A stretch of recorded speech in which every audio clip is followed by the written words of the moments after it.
Hi, and welcome to today's webinar. My name is Jordan Marshall. I'm the Chief Reporter at Building, and I'll be hosting today's discussion. Today, I'm joined by Lee Ramsey, Design Management and BIM Director at Morgan Sindall Construction, and Daniel Wilkinson, Client Relationship Manager at Viewpoint. We will be discussing how companies can best ensure they choose the right Common Data Environment, or CDE. We're going to have a Q&A session today, so please feel free to send your questions at any point during the discussion, and we'll try and cover off as many as we can. I'm sure there'll be plenty.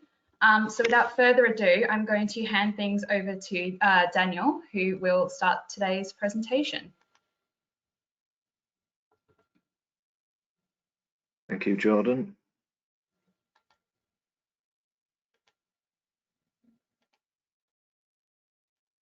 Sorry, it's just not switching presentation. All right, you send over the rights and I'll show my screen. There you go. Thank you. Can I just ask the other panelists and attendees if they can see my screen? Should be able to see a PowerPoint. Is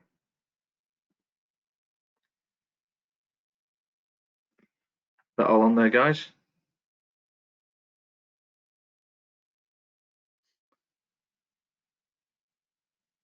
Yes, that's fine. Cheers, I just didn't want to proceed until I could guarantee that.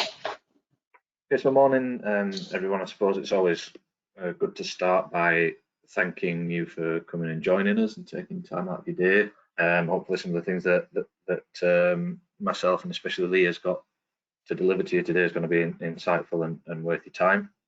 I'll start by just setting out a loose agenda for the session.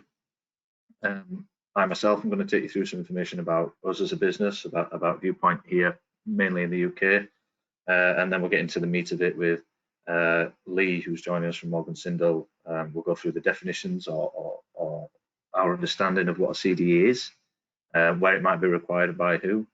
We're going to look at considerations and guidance that we've put together on selecting a CDE, and then also look at a case study, which I think is actually really quite insightful as to how Morgan Sindall they actually use our software to ensure that the CDE brings value to the business for the delivery of the projects, delivery of the programs that they're doing there. So I'll take maybe 5 or 10 minutes, if that, to take you through Viewpoint. It's likely that many of the people on the webinar have heard of us, and we've been around for quite a while. I'm just going to move something out of my screen so I can actually see my presentation myself. So we've been around for quite a while in the AEC sector, going back specifically to talk about our geography in the UK. We were originally 4 projects, 2G application and over to 3G. 4 projects acquired a business called Priority One. Priority One is now being consumed by a large amount of the UK market. That is what you'd now know as Fieldview. And then 4 projects were bought by Viewpoint not all that long ago. And then again, since then, Trimble also bought Viewpoint as a business. I think that began in 2018, was finalised later on in 2018. We've got a reasonable number of staff in the UK. We've got quite a large support team, large development team. We've also got a team of consultants that we call our professional service team that deal with like implementation and training and things like that for our customers. We're definitely very much focused on our clients, and we like to think that we've got some good strategic relationships. The one that we're talking about today with Morgan Sindall, I think, 12 or 14 years we've been partners with them, or they've been a customer of us at Viewpoint, and they're not alone. There's a lot, or the majority of the tier 1 contractors, as you'll see in a couple of slides, are using us throughout the business. Just want to talk briefly about Trimble. Many of you that are working in the industry will come across Trimble products, either knowingly or unknowingly. Trimble have got products right from machinery and agriculture to setting out things out on site. There's a lot of hardware that goes into infrastructure,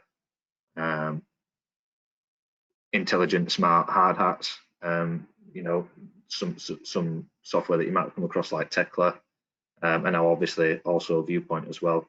So there's quite a wide portfolio of products that Trimble have got around the globe, and really each of those products is capable of supporting our customers across different phases of projects. So if I just go to the next slide, there's a bit more of a breakdown on what we do at Viewpoint, but really for Trimble, I just want to try and emphasize that whether it might be the operation of an asset, you might be using something like Manhattan, whether it might be you're doing some design, you might be using something like Tekla, or even constructing something, you might be using something like Viewpoint. There really is a different piece of software for the full suite. Specifically then, just on Viewpoint, for us as a business here in the UK, we split out our service offering across a number of different quadrants. Top left that you'll see there, and I'm going to talk through those briefly at the moment. But I want to start with Viewpoint for Projects. It's really our document management offering at its core, which has then since been developed into a common data environment. Being able to manage all the requirements of docs like ISO 19650 and the suite of documents that are coming out. But at its core, we do things like we store information within the platform. It's heavily used during the design phase. It's got intelligent features and functions in there that enable you to manage the packages and also deal with things like tenders and things like that. All this all the while building up to a good set for handover. And we're really storing everything. So if we took Morgan Sindall as an example, all the project information, all the design stuff, all the drawings, all the information models, both the native files for models, IFC files, communications such as RFIs, tasks and instructions, everything that you could relate that's a contractual deliverable is typically stored through Viewpoint for Projects. So there's obviously value in that initially, but then if you consider if we took a simple process, and Lee's going to go through some of the processes they manage at the moment, just the upload of a drawing, say, for the end of stage to be signed off, the file's uploaded, it's distributed to 10, 15 different businesses, all geographically dispersed. Each of those businesses has 7 days to come back for comment. And it's not that long ago we were in a world where that would be done by email and spreadsheets and issue sheets. And I've even seen in a past life when I used to work in industry, a DVD or a CD-ROM with a printout piece of paper of this is what we're handing over, and this is for completion for the end of the project. For Projects is going to handle that. Viewpoint for Projects will handle that. It will handle the timely monitoring that you might need to do of that return of information from the 10 or 15 businesses. It'll compile all the responses. It'll move things along, and so the amount of room for error and the amount of room for mismanagement is reduced dramatically because everybody's working on the same platform, working to the same set of drawings. Everything's recorded and everything's logged.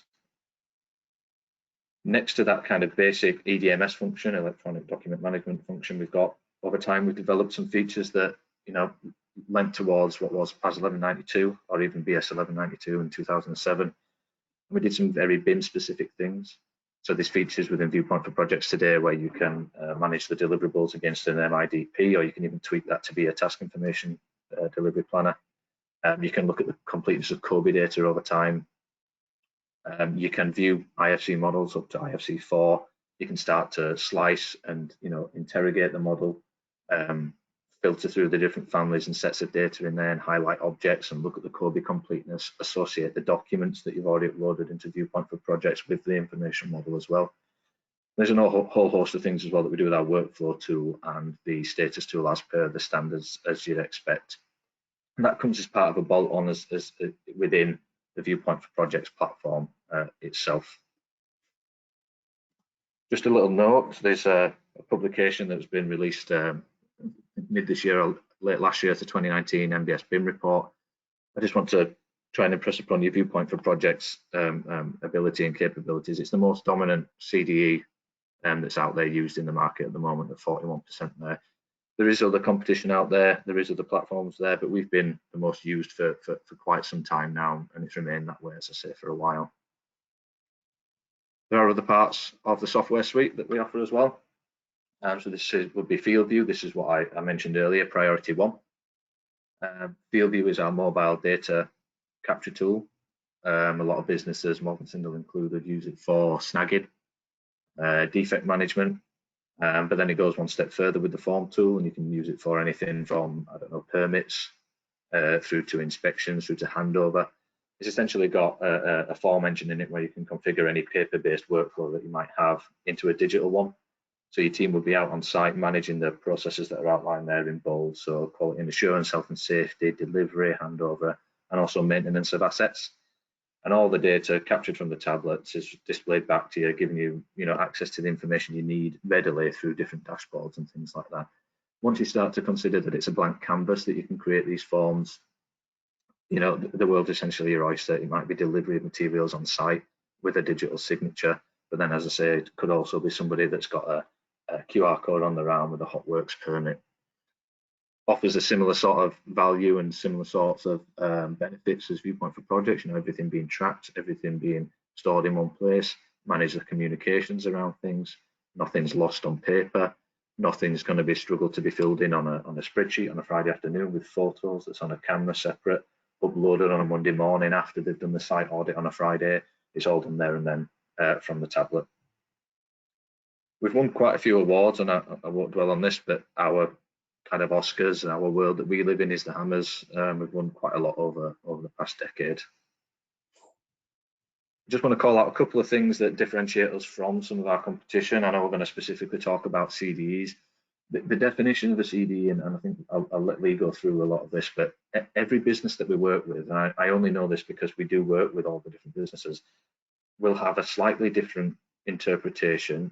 Maybe that's the wrong way of putting it, but the way that the CDE will be set up differs slightly between different organisations. That might be dictated by the type of jobs typically that the organisation deliver. It might be dictated by the fact that they are an asset owner rather than a contractor. But every business is different in one way or another. And in order to make sure that we serve the different businesses, we've got a world-class implementation team. So it's our professional service team that I mentioned before. You don't just purchase a tool from us. We start a relationship where we'll come out and we'll plan about what you need to get from our tools, you want to get from the CDE. They've done it hundreds of times with other competitors, but they'll listen to your needs, take them on board, and we have like an implementation phase where we'll do end user training, basic training. But the consultancy involved in the delivery of this service is the bit that sets it apart truly from us, with us. And what we'll do once you go live is also refine the setup of your CDE and refine the way in which you're delivering things with us. Typically you get an account manager such as myself, or indeed you'd have access to the training team all the way through. We also have a UK-based support desk. This support desk have been with us from start to finish. They know the industry, they know the needs, they know the reality of what it takes to get a CDE, implement it, train the project teams up, and deal with supply chain, deal with different processes, change control, all kinds of different things. Our support desk are really clued up on what it is. We also work with our customer base to allow them to influence the development of the products. We communicate out those developments and releases with updates, and we also have a portal called Clearview, where everybody has access to the different support queries that might be coming from your organisation as well. So we've been doing this quite a while, very good at doing it. We serve quite a lot of the industry. I think the last thing I just want to call out on my introduction to Viewpoint as a business is we've spent a lot of time over the last 18 months, 24 months to ensure that we are market leading in the security offering that we've got. And what I mean by that is we've always had our ISO 27001 global certification, but we've also worked quite hard to get Cyber Essentials Plus accreditation recently. We've also SOC 2 Type 2 accredited. We did a lot of work to re-engineer the applications to enable us to be GDPR ready. So in engineering tools which record everything that you do, we then had to re-engineer and backward engineer a lot of stuff to be able to be compliant with GDPR requirements. And we're also on the G-Cloud framework, G-Cloud 11, and we're currently submitting our application for the next round of G-Cloud. License to provide services to government, so there's a lot involved in that there. Again, just want to thank everybody for joining us and thank you for putting up with my introduction to Viewpoint. I'm going to hand over to Lee now from Morgan Sindall and let Lee introduce himself and run the rest of the PowerPoint. Thanks. Thank you very much, Daniel. So my name is Lee Ramsey. I'm the Design Management BIM Director within Morgan Sindall Construction. Been with the business over 22 years and been leading digital information management, formerly BIM, within the business since 2016. I also lead the National Association of Construction Frameworks in relation to digital information management, and that group's playing a unique role and leading best practice in local government. So we're going to give a brief overview of the Morgan Sindall Group. So Morgan Sindall Group is a £3+ billion revenue business made up of 6 really key parts, being construction, infrastructure, fit out property services, partnership for housing, urban regeneration and investments. And we are involved with a network of local offices, that's Morgan Sindall Construction, from projects for private and public sector clients, and we operate in commercial, defence, education, energy and healthcare, amongst industrial, leisure and retail sectors. Next slide. In terms of our values, obviously we're very committed with our clients come first and challenging the status quo. Really, that's where technology is really a challenge and different ways to do things, and really consistent achievement through good quality information, analysing data, and really the people make things happen. So really people underpin our business. And what does that mean? We've been very lucky to do some really world-class buildings recently from various different sectors, but I've got a few there in the education sector, for example, the first carbon neutral lab in the world. But through the decentralised philosophy, we understand clients' needs. We operate in a repeat nature through frameworks and partnerships. We have local supply chains, so understanding the needs and local resources to deploy, and we understand about outcomes, and we want to try to offer a really simple and effective business model. So as part of the work that we've been recently doing digital construction, we've been offering clients a menu, and really the CD and the common data environment is really a core component of this, and looking at the outcomes and benefits during the design, build and operate phase. And we've had some really fantastic feedback from clients that operate in a digital sense being worth the weight in gold, and really that information being much richer and better to help running the assets. And also we've seen that 26% of our projects that use digital construction are ahead of a programme, and we've seen 66% fewer variations on our digital projects. So that gives a bit of an overview. What we're doing now is to go a bit about CDE. So what's CDE? And from the ISO 19650, this is the description in terms of what a CDE is. What is really a CDE? So I can remember the time when we didn't have a CD or an electronic document management system. We used to use paper copies, Excel records. It used to be very time consuming, slow and expensive, and it really had a lack of control, and it made it very hard to track and keep control of information. And I use the philosophy that the CD is like the backbone of the project, and the information is like the lifeblood of the project. And it's not just about the software. It's a solution that can manage complex workflows for us. It can keep control of information status. For example, I've seen in the past where we haven't been able to keep track of that, but we maybe built things which have been incorrect, or had to carry out some works due to using uncontrolled, outdated information. And I can see the industry has been getting better and better over the period, and through that use of the golden thread of data with a full audit trail.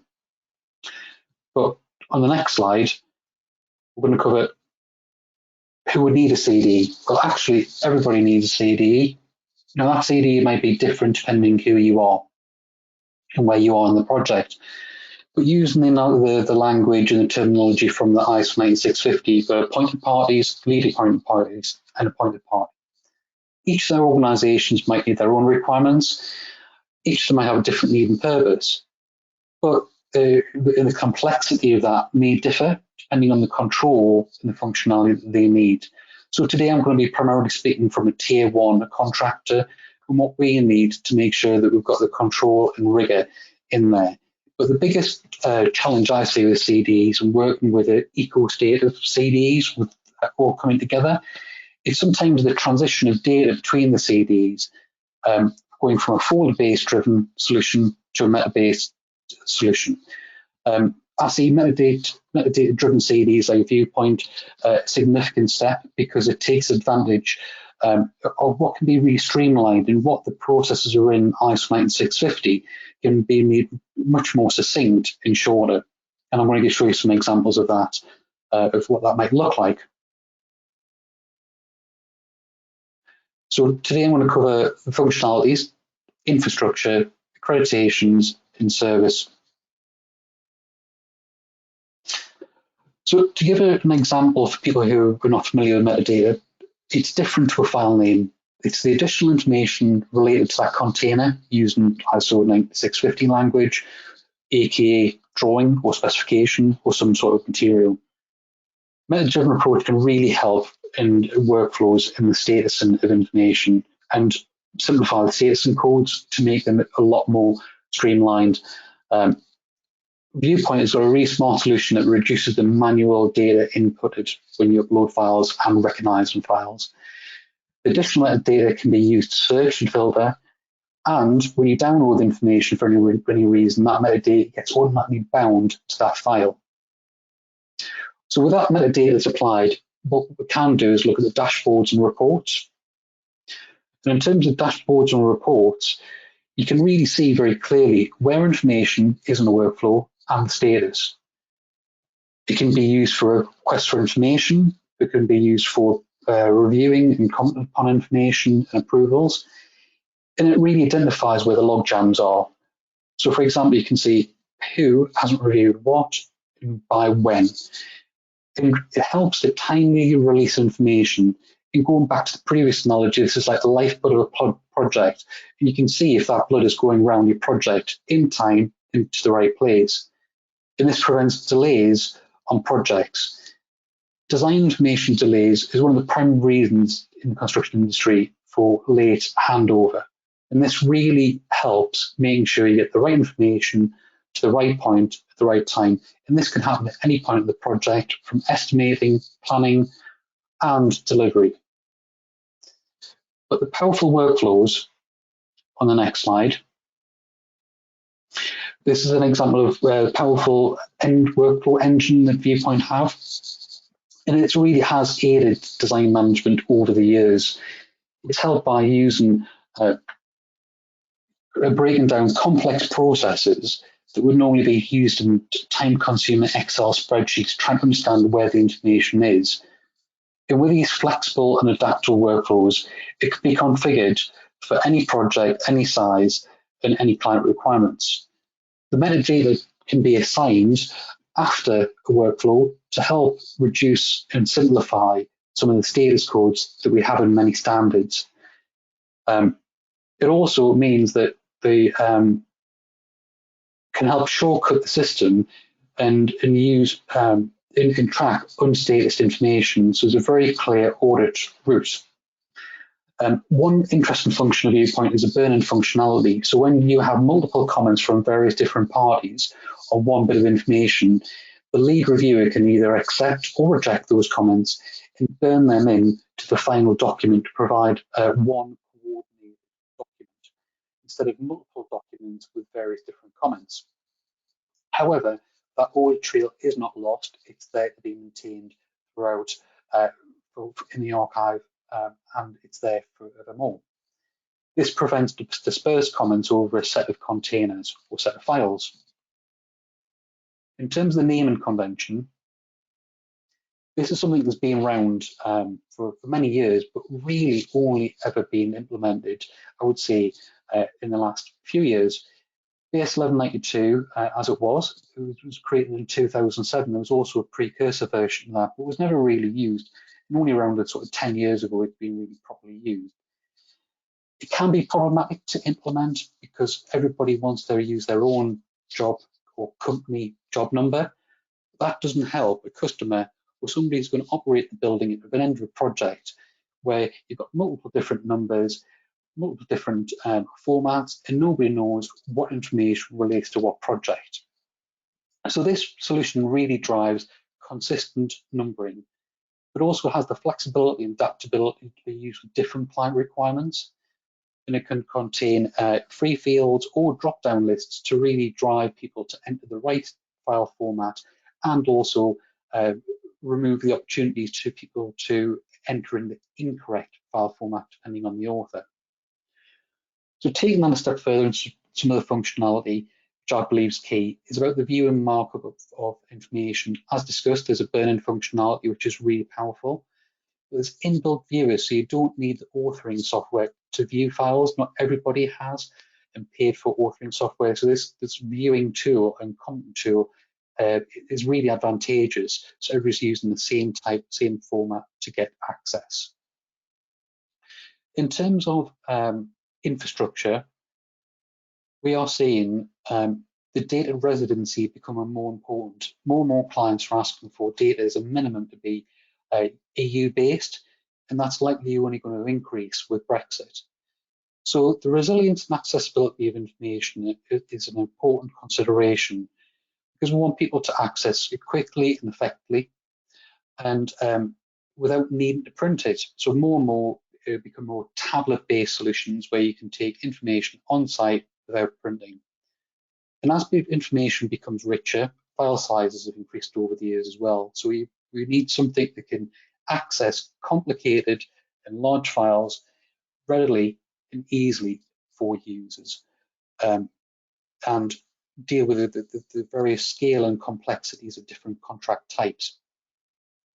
In terms of security, we've all seen articles in the press about other social media platforms about security. This is no different really when you consideration in terms of building projects. We have many clients where they've asked for mainland UK data hosting, and I think that flexibility where you can host information in various different residencies is important. And understanding the credentials and assessing people is becoming more so with GDPR. I'm pleased to say that Viewpoint, with the credentials they've got in terms of Cyber Essentials Plus and the ISO 27001, is a really positive step to making sure you've got credibility and reassurance that data is being held in a responsible manner. In terms of partnerships, we've been actually working with Viewpoint for the last 12 plus years, and we've been very responsive to ideas, development of the CDE, and look to our improvements. And I'm pleased to say that we've attended various different strategic development workshops with our super users internally and really helped our staff and also our supply chain with their call center and design team. So it's been a very responsive, customer-focused relationship from Viewpoint. So what I'm going to do now is I'm going to take you through some examples of what the CDE looks like in real terms and in terms of how we've managed to structure some workflows. So on the next slide, what we're trying to do is break down the CDE structure and the status codes to some more manageable number of status codes, from information, S2, S1 being coordination, D2 being tender, PD being published documents. There is a slight deviation from some of the standards to try to make it a bit more practicable and realistic, and then construction records and asset information. And within the ISO 19650, there is allowed to have some deviations and amendments. On the next slide, it just shows the drop down. So this is the type of functionality you see, and we've got this hosted at an enterprise level within our organization. So each project have the ability to boilerplate and bring down these workflows to reduce time and save effort on projects. And what we're going to do now is take you through a couple of these examples. So as a project, we don't want to have bombarding with everybody to review every bit of information. So the way we structured this, the different workflows, there's a review panels, depending whether you are information manager, full design team, civil and structural M&A team. We've broken it down to say, understand who are the key individuals needs to review what information. So we're not bombarding everybody with all information. And when those comments come back, they come back typically to our design manager, and that design manager reviews the information and applies a status, and that status gets burnt in terms of watermark. So therefore, when you go to site, we ensure that the correct status information has been watermarked, so we've got an audit trail. Now, the next status code is information. Because that information is purely based on information, no other use, all that is a case of a quality assurance check and a watermark. So that's a key difference between the previous S1 workflow and information. The next status code is published documents. With this workflow, what we've done is the same principle, different review panels reviewing information, but at the end of that, the design manager then decides, does that need to go based on a contract requirement? Does that information go to the designers, to the client for review? And then that feedback and commentary comes back to the design managers for the final statusing. And the same principle applies to the previous workflow. It's just the client review panel as part of that, that arrangement. Now, one of the key differences, what we've tried to do is to try to use the watermark in the workflow is really to use the metadata to apply the status to avoid it going back around to the originator to reissue it in that time-consuming process to make sure that we can build projects on time.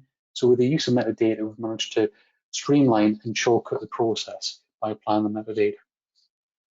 And then on the final slide, in terms of the arrangement, we have tried to arrange the status codes to the REBA stages to avoid documents with multiple different references. So there's a status code for the early part of the design process. There's a status code for the tender stage, typically. There's a status code for REBA stage 4 in terms to build the project, and then the status code for the construction record at the end. So try to really simplify what is typically about 10 to 12 status codes and standards down to a handful of people understand very readily when they see that status code, what's that purpose and where it is in that timeline of the project. Just what strikes me there, Lee, I was just going to say, is each of these boxes is sending out a different communication or managing a different piece of access.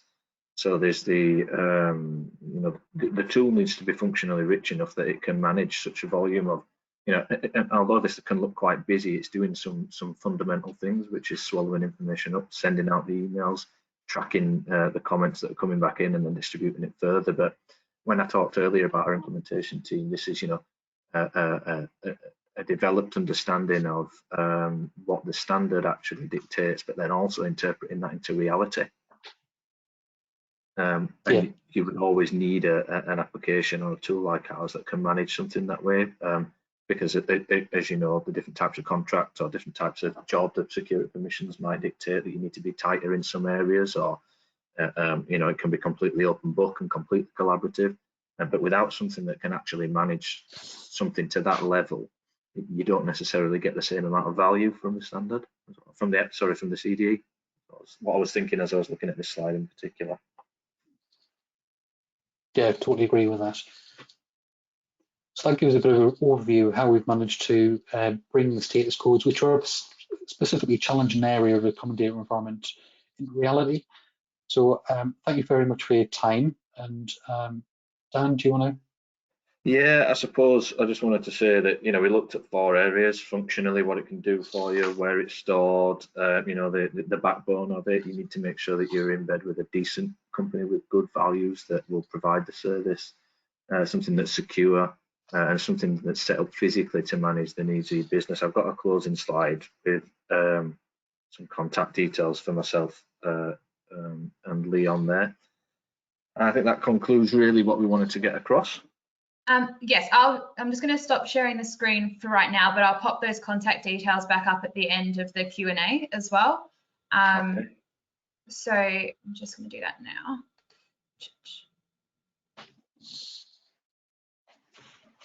Brilliant. So we've got heaps of questions coming in, and please feel free to keep sending them through. So one of the ones that we've had come through is a more functionality question. It is asking, can Viewpoint overlay 2 documents at the same time to check the changes made to the revision, and how does that work practically? Yeah, I can answer that one. So as part of the markup tool, so we did a lot of work over the last 12 months actually on working to ensure that design teams are engaged with the software. And that means big improvements to the markup tool. So that's a part of the software where you can open any, not any, but there hasn't been a file type that it can't open yet that the construction industry needs, is what I would say in my experience. So from there, you can open it up, and then you can overlay the 2, and you can use a sliding bar to look at the changes and the revisions. Now that's typically used for drawings. So if you had say the setup plan of a GA, for example, you'd see if a room had been moved or grown or shrunk and things like that. But then also it has been used to look at the comparisons between documents, because it would show fundamentally that a word's missing or that a line's missing. They sit over the top, and you basically bring one out and one in using a sliding bar. There's other things that you can do in there, but that's the best answer for that. Lee, do you have anything to add to that from a contractor's perspective? You know, to think the power of comparisons. Oh, you use an analogy of it's like where's Wally? We can all rely on our own human ability, but with a tool to help streamline it, making it easier, and with the implementation and artificial intelligence in the future, things only going to get more powerful. So that comparison takes out the heavy lifting. Okay, we've had just another question come in, which is, what is the role of lean management in planning design activities? I'll take that one, Lee. Yeah, I would say that the planning is really important, and that really needs to be backed up with the workflows to understand where the information is. And the collaborative planning really starts with each individual organisation really planning their own activities out correctly. So often I've seen in the past where really people have started a project not forecasting the amount of information is going to be produced, the amount of resource required, and the interaction and the input. So quite often I've seen people thinking about the outputs, but not what the inputs are required to achieve some of those targets and key decisions. So I certainly think lean planning and design management goes really hand in glove. This one's a quick one from me, but assuming that you've selected the right CDE for you, what are the productivity impacts of having that implemented and in place in real terms? Yeah, so I think that the CDE is just one of the aspects in a project, and as I said before, we've seen some significant improvements by using a structured CDE. So on Morgan Sindall projects, we've got the same workflows that we would typically use across nationally, and we've seen some obviously tremendous feedback from clients, and we've seen a reduction, improvement in time by 26% of our projects run ahead of program digitally. And we've seen a reduction in variations by actually making sure we've got the right information. In things like clash detection, for example, we've seen that the earlier you find issues, the less the impact on a project. So typically we find 86 clashes on a project, typically, and those clashes would normally cost about £8,500 per clash. So finding the information, like I said before, the information is sort of lifeblood of a project. Brilliant. Okay, we have another one here that asks, does the dashboard link with the project MIDP? So yes and no. So I'll answer it as best I can without confusing either myself or anybody listening. So the MIDP is set up to check against time. So you're setting time. I want these deliverables on a particular date. So specifically talking about Viewpoint for projects, that is. I'll need these deliverables on a particular date. Now, what it won't do is that MIDP will not necessarily update your dashboard immediately, but you need to go back a couple of steps to understand how the workflows in the dashboard are influencing the MIDP. So you would have your workflow set that anything that is uploaded at a particular status, as Lee showed, is taken down a particular workflow, and only once that workflow is complete will the MIDP update. Now, the workflow drives, and that dashboard that we showed then is driven entirely by the workflow data.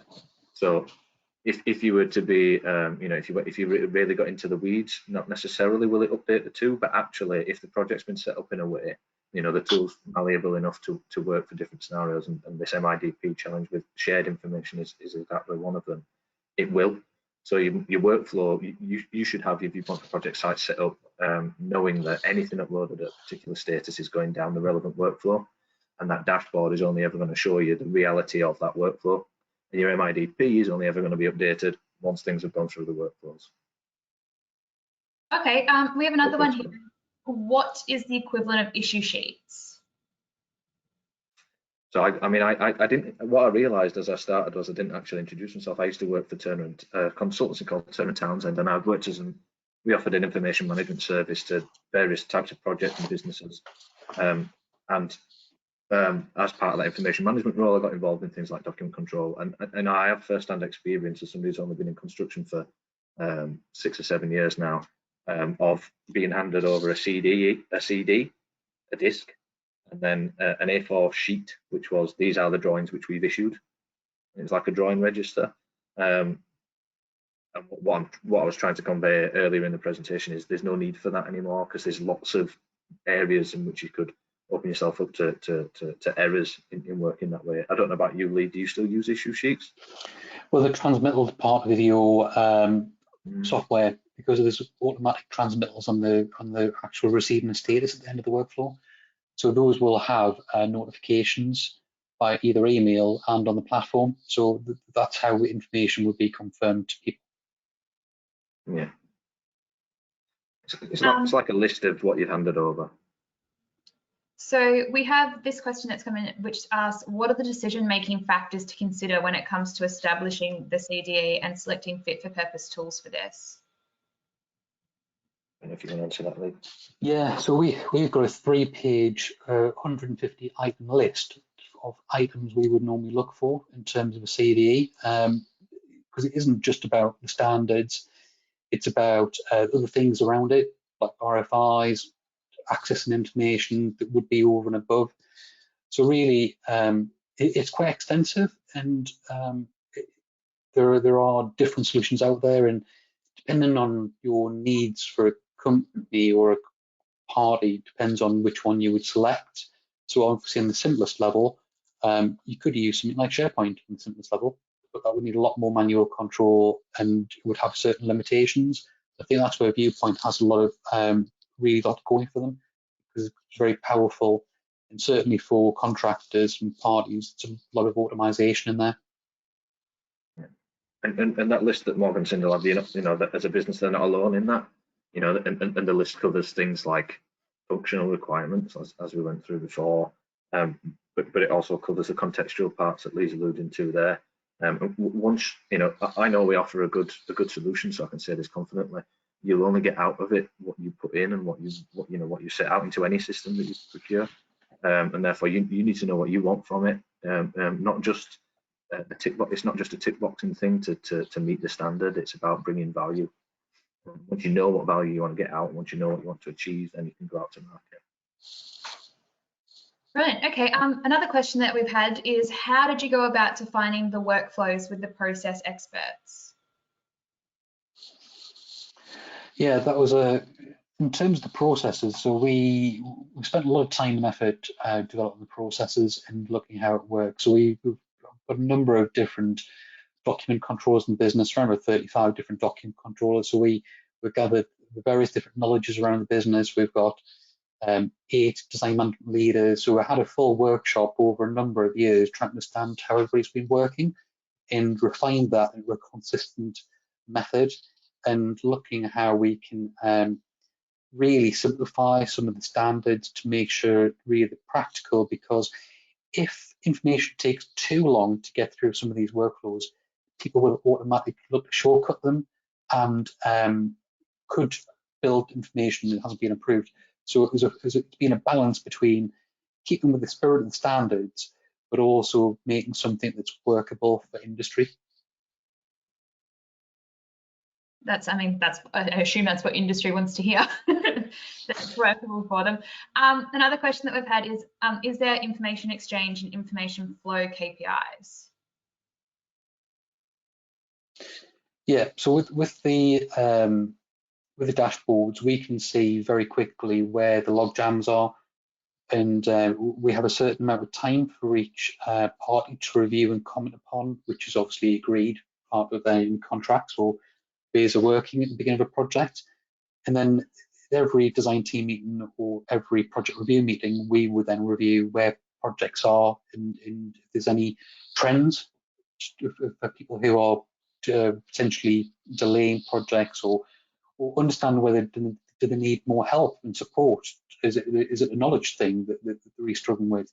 So it isn't the case of using police people, it's also using to help people. Brilliant. Another question we've had come through is, how does Viewpoint address individual organisations' needs for post-completion record retention? So in something like Viewpoint for Projects, you've got a tool that's, I use the word malleable, it's flexible enough to meet, as I say, the different organisations. So each one's got their own different needs for, or plans for how they'd assemble things for handover. But really, it's just the core functionality that exists there. So, you know, you're assembling things through your project information model before you move into asset information model. You're gradually building a more richer data set, you know, a more appropriate number of files and drawings and things for handover. They're all assembled in a certain way, and then they're all delivered either through a download at the end, or you would have grant access to your client. You know, there's more than one way to skin a cat for that one. Okay. Another question we've just had pop up is, who controls the input of data on a project? So it depends on what that information is and who by. So it depends on the originator, and there are different parties who've got different permissions. It depends on when you're looking at models, for example. There's various different routes to make sure that that information builds up over time and it's controlled. And that, in conjunction with the common data environment, things using like the BIM execution plan, is the controls that sit alongside. So during those review nodes that are described in the workflows, there's a set systems, methods and procedures, what people need to look at and comment upon. So it's a combination of various different controls and using the workflows. I know you went into this a little bit in your presentation, but there's just also been a couple of questions about the major hurdles in implementing a CDE. If you could go into that a little bit more, I think that would be appreciated. I would say the status codes and the naming convention, they're the two things that really always are the challenge on projects in getting that information in a timely manner. People sometimes can get frustrated where they want to have information just drop in a box and then use it. So I think it's like striking that balance between control, but also being effective. And I think the naming conventions, it's taken a lot of effort in industry for people to understand the benefit of naming. And colleagues, we have a little game sometimes in training to say, guess a document number. And it shows actually without a name attached to it. You can't really tell what it is. So it's really, it's trying to people can understand the reasons for doing things, not just telling people you need to do this. So I think it's naming convention, it's always been problematic, and getting information through in a very efficient manner through the workflows. This is probably another more like practical question is the 3D viewer / integrator an add-on? Well, it's a feature within the application. So I would say in short answer, yes. As in, to certain businesses, it wouldn't be perceived to be that way. But yeah, it wasn't part of the core feature set that when we initially released for projects, and so as it was developed over time, it's kind of slotted in as an add-on. Yeah. Okay. But, you know, we'd work with anybody to I don't want to say manufacture. It's you know, if you're delivering a BIM project or a BIM methodology, you know, the consultation piece between somebody like me and or one of the implementation guys would always include that feature there, because it's absolutely necessary to what you're trying to achieve. We've also had a question asked if you could please expand on the G-Cloud idea that you touched on earlier, and just how that sort of all works together. So G-Cloud, the G-Cloud 11 is like a framework of software providers that government or a public body should be going to. That I believe purchases of a certain size, and so one of the customers that we have that's a government body would go onto the system. They would list out their requirements on the G-Cloud portal. The G-Cloud portal would then do a search on their behalf of providers that are, you know, and we've already passed certain checks to be on this framework. They would then go on and be presented with a list of different providers, pricing model, features, functionality, what it is, that's the essence of that business, what they do, and then they would select us as a provider through that portal. It's just a framework where everything's tracked and done above board for something such as government. I suppose this one's for me a little bit, but given the current climate where people are working much more disparately than they normally would be, does having a proper CDE in place help with that?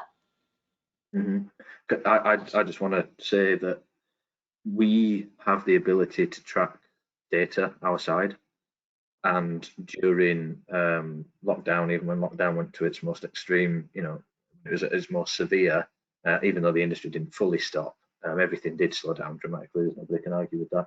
But we can see from our end the uptake, particularly in Viewpoint for projects, actually rose in certain months during the pandemic because of the value. If you consider we're collaborating with design stuff, we're talking pre-planning, we're talking information share, we're not actually on site. So the value, especially of Viewpoint for projects, we could argue we've got the stats and data to prove it.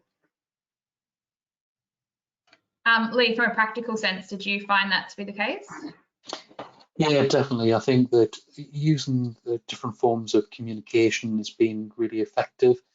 Obviously, not just Viewpoint, but other solutions out there for remote working, file transfer, in trying to make really meetings slicker, shorter team sessions. Because I think everybody's had this sort of inundated, lengthy online sessions, but trying to use that information because there's limitations over emails, file transfer sites become overloaded, and some of them have then remove their free access. So having something that's controlled is going to be really key, and in some ways it's probably made the uncontrolled nature of file transfer even more risky for businesses, because there's a tendency to just use a different third-party solution which hasn't been certified. So it's even more so, I would say. Okay, we've had another one come in asking if there's any case studies where you have captured contract performance and commercial information in the CDE for claims mitigation. Yeah, there is times when we went back over and used the records to identify where comments have been made or haven't been made, and also helped identify where the timeline of information flow between one party and another party. So it has helped clarify certain details. So I think that that's also very important. And I think that it's sort of become more so important with things like obviously the fire safety bill, the HACCP report, where that sort of auditable trail of information review, comment upon, approval is going to become very, very important. We also have a follow-up question to our earlier question about who controls the input of data. Essentially, it's so do you assume that everyone is being honest, and is there the capacity for someone to put a spanner in the works? I think there's multiple gateways where you would check that, whether that's a design manager, other members of the design team, other members of the project team.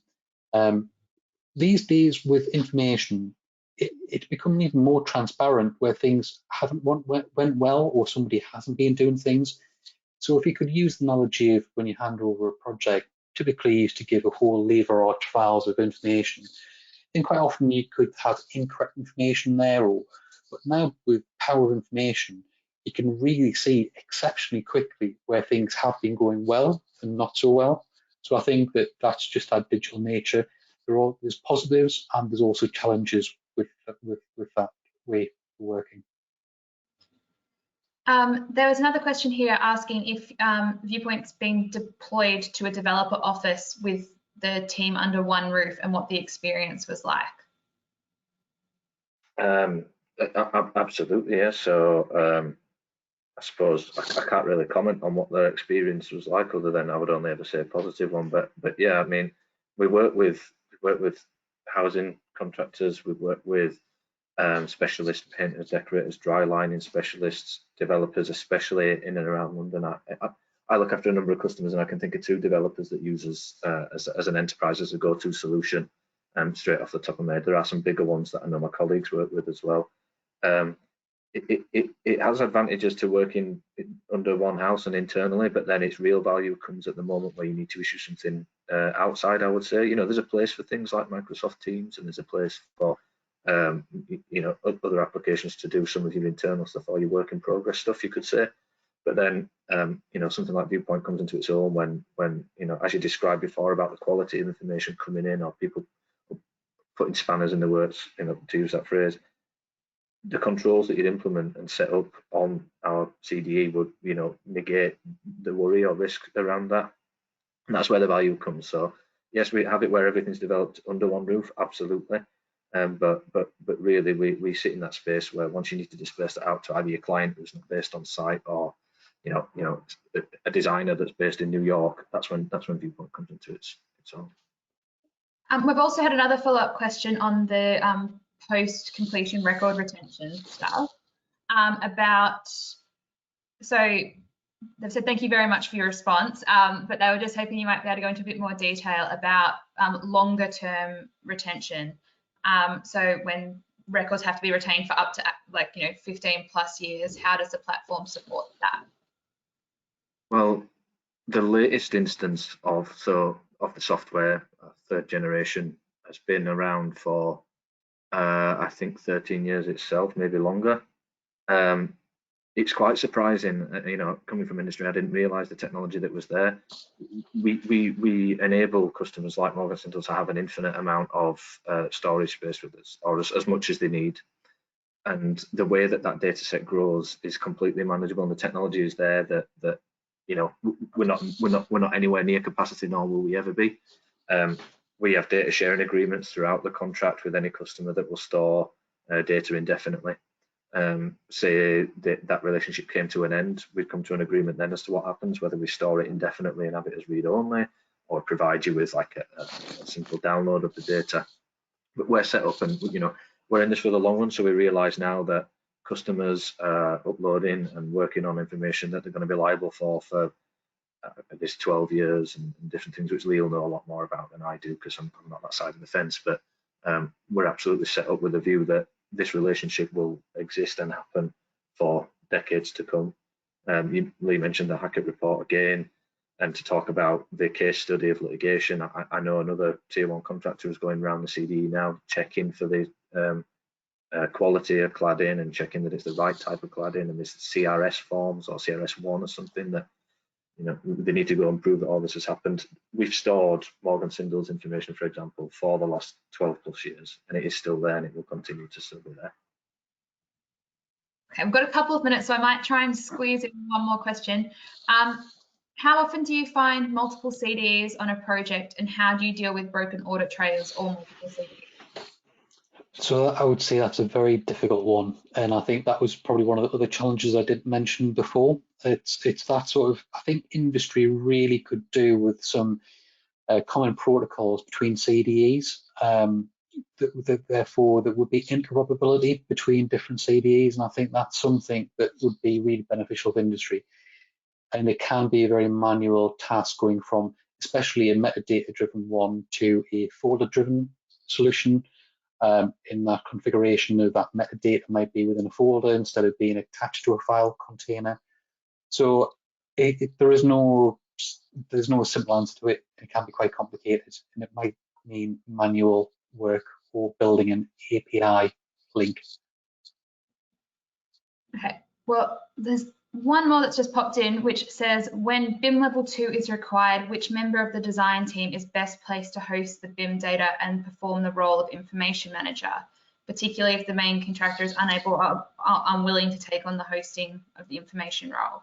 Should it be the architect or someone else in the design team? I think when you look at the information management role, it depends. There's sometimes people have got different views on what information management does. For me, it's the person who's an independent person who's looking at the viability or the validating the data between and checking it, and as an independent person. So typically I wouldn't see it as a design team member, because you'd be marking your own homework potentially. So really it's about seeing as an independent person. For ourselves being a contractor, within the standard, it says normally it's the information manager to run the CD, but typically there wouldn't be the person that running the CD on a tier 1 contractor. That would typically be the design manager. who's been that project delivery manager. So I think it depends on different organisations, different solutions in understanding, but certainly information manager I see is a separate role with the skills, knowledge and ability to run the checks independently. Brilliant. I'm just going to share my screen now. Is that up now? You guys see that? Yes. Yeah, I can see it. PowerPoint, yeah. Just so that you guys can see the current details there. I'd just like to, we've run out of time. There's still questions coming in, so we'll make sure that they get across to Daniel and Lee, and we'll try and get as many responses to those as we can. We'd just like to thank you both for joining us. It was a really insightful chat, and I really appreciate you taking the time to talk to us. Also, thank you to Viewpoint, who sponsored today's discussion, and thank you to all the people who've tuned in, and also especially those who've participated in the discussion. There were some really great questions coming in. This conversation will be available on demand shortly. It will be up online, and so you can all watch back if you want to go over any points or have another look at the PowerPoint. So thank you very much, and goodbye. Cheers.